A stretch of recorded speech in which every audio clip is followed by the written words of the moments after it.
சொன்னார், எங்கே காணோம், உங்க அப்பாவை காணோம், இதை சொல்லி இருக்கிறார். அப்பா அங்க தேடாதீங்க, மக்கள் மனசுல பயந்து இருக்கிறான். அது போல நாட்டில் எனக்கு எத்தனையோ ஏராளமான பிரச்சனைகள் இருந்துட்டு இருக்கு. ஒரு பக்கம் மின்வெட்டு பிரச்சனை, இன்னொரு பக்கம் டெல்டா மாவட்டத்தில் விவசாயிகளுக்கு குளிர்ந்த நேரத்தில் தண்ணீர் திறந்து விட முடியல அப்படிங்கிற சூழ்நிலை. நீங்க ஒன்று என்னை பார்க்கணும், 2021 பிறகு 5 வருஷம் ஆட்சி பொறுத்த போது ஒவ்வொரு ஆண்டும் ஓராண்டும் தவறாமல் நாம் மேட்டுக்கணையை குறித்த நேரத்துக்கு முன்பே திறந்து வைத்திருக்கிறோம். அதுதான் நம்முடைய ஆட்சி. ஆனால் இதையெல்லாம் எடுத்து சொல்லி எதிர்க்கட்சியினுடைய தலைவராக இருக்கக்கூடிய நம்முடைய உதயநிதி அவர்கள் விளக்கமா விரிவா சட்டமன்றத்தை பேசி இருக்கக்கூடிய சூழ்நிலை எல்லாம் எடுத்து சொல்லி அதன் மூலமாக முதலமைச்சர் அவர்கள் பதில் சொல்ல வேண்டும் என்று கேட்டிருக்கிறார். ஆனால் சட்டமன்றத்தில் முதலமைச்சராக இருக்கக்கூடிய என்ன பதில் சொன்னார், எங்கே காணோம், உங்க அப்பாவை காணோம், இதை சொல்லி இருக்கிறார். அப்பா அங்க தேடாதீங்க, மக்கள் மனசுல பயந்து இருக்கிறான். அது போல நீங்க தேர்தல் இருக்க மாட்டேன், மக்கள் தேர்தல் நிச்சயமா நான் முதல் ஆளா நிற்பேன்.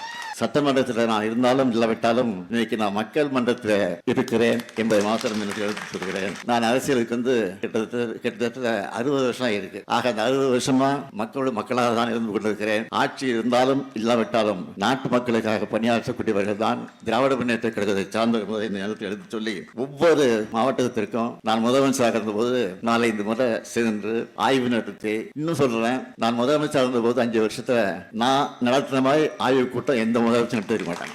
நான் பயணம் செஞ்ச மாதிரி எந்த முதலமைச்சரும் பயணம் செஞ்சிருக்க மாட்டாங்க. நான் கோட்டைக்கு போனதுதான் அதிகமாக இருந்திருக்கிறது, எந்த முதலமைச்சரும் அதிகமாக இருந்திருக்க மாட்டாங்க. இன்னும் கூட சொல்ல, நீ முதலமைச்சர் தேடி பார்க்கணும்னா இன்னைக்கு இருக்கக்கூடிய முதலமைச்சரை கேட்டுக்கொள்கிறேன், கோட்டையில தான் கோப்புகள் எல்லாம் இருக்கிறது. ஆக அந்த கோப்புகளை எடுத்து பாருங்க, அதை கையெழுத்து போட்டுப்பேன், மு.க. ஸ்டாலின். அதை தேடி பார்க்க வேண்டிய அவசியமே இல்லை, கையெழுத்து பாருங்க, அது தெரியும் உங்களுக்கு. மகளிருக்கு கலைஞர் உரிமை தொகையாக மாதம் 1000 ரூபாய் வழங்கப்படும் கையெழுத்து போட்டுருப்பான். அங்க ஸ்டாலின் இருப்பான். புதுமை பெண் திட்டத்தின் மூலமாக மாதம் 1000 ரூபாய் வழங்கப்படும் என்ற அந்த கோப்பை பாருங்க, அதுலயும் மு.க. ஸ்டாலின் கைது போட்டிருப்பான். தமிழ் புதல்வன் திட்டம் 1000 ரூபாய், அதுல ஸ்டாலின் இருப்பான். ஆக எங்கேயும் தேடிட்டு இருக்க அவசியமே இல்லை. கோட்டையிலே இருக்கிறேன், நான் தான் ஆட்சியில் இருக்கிறேன்.